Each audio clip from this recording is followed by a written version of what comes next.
Are you looking for relief from back pain caused by a herniated disc? Try yoga. Extending the back in cobra pose helps to relieve pain caused from a herniated disc. Move slowly and carefully, only moving deeper if you can do so with comfort. Please remember to consult your physician before starting any new practice.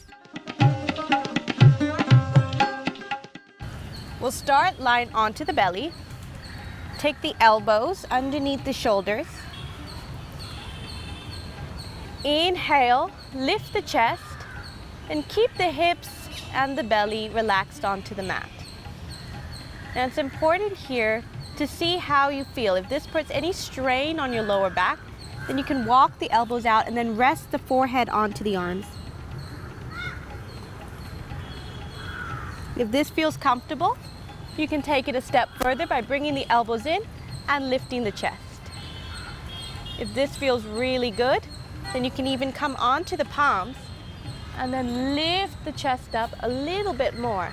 Allow the belly and the hips to stay relaxed.